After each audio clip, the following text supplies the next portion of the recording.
Nothing is free. There was once a baker who had a shop in a small town in America.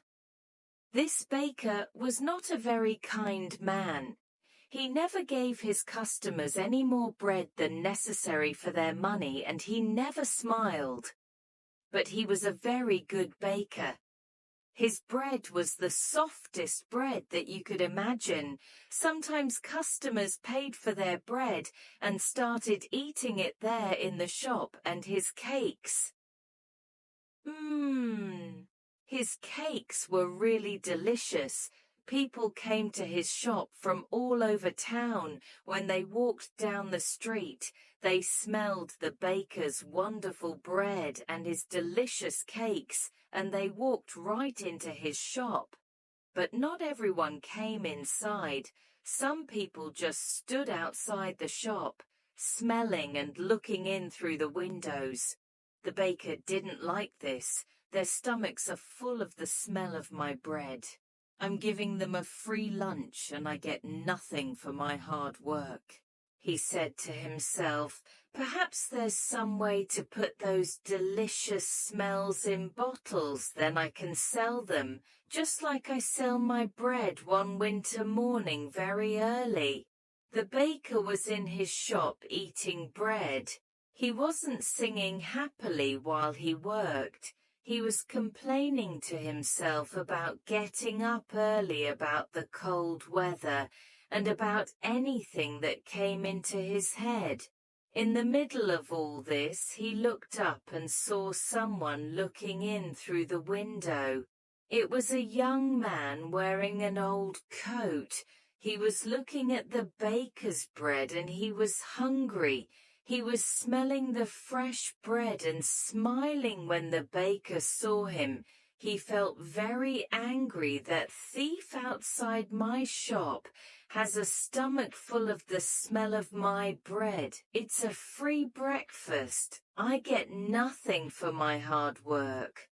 While he steals my smells, the man didn't move. He just stood there, closed his eyes and smelt the fresh bread. Happily, the baker was really angry now. He walked across the shop, opened the door and shouted at the man, "Pay me, pay you for what?" asked the young man. In great surprise for the smells that you've stolen, replied the baker. But I've stolen nothing. I'm only smelling the air.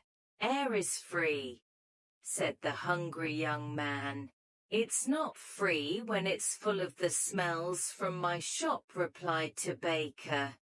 Pay me now, or I'll call the police. When the young man didn't pay.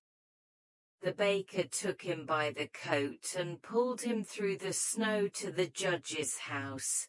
He knocked on the door. After a long time, the judge opened the door in his nightclothes. He looked at the baker, hungry young man standing outside in the street.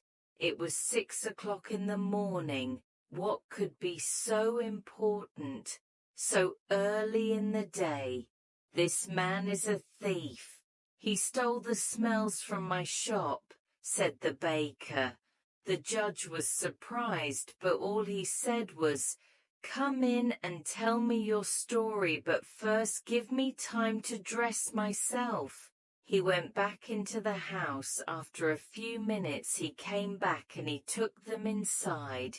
They all sat down together around a large table. "All right, tell me everything. Baker, you start," said the judge. He listened quietly. First, the baker told him all about the hungry man who stole all his smells. The judge went on listening. Then the young man told him that error was free and that any man could have as much as he wanted. When they finished telling their stories, the judge was silent for a few minutes. The baker started telling him again of how the other man took all his smells without pain. "Stop, be quiet," "I've decided what we'll do," said the judge young man. "Do you have any money?" The young man put his hand in his pocket and took out a few coins. He showed them to the judge and said, "Sir, this is all the money that I have in the world. Give those coins to me," said the judge. The young man put them into the judge's hand.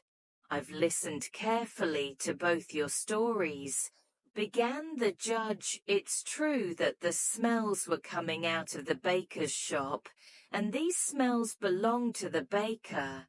And it's also true that this young man took those smells without paying for them.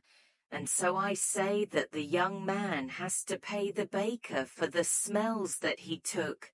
The baker smiled, perhaps for the very first time in his life. He held out his hand at once for the money, but the judge didn't give him the coins. Baker, listen carefully. He said he shook the coins in his hands and they clinked together. "That can pay for the smells." He said to the baker, "Give me my coins, sir." Said the baker, not smiling any more. "No," said the judge. "I've decided that the sound of money is the best way to pay for the smell of bread, music." And with that he gave the coins back to the poor young man, told him to go home foreign.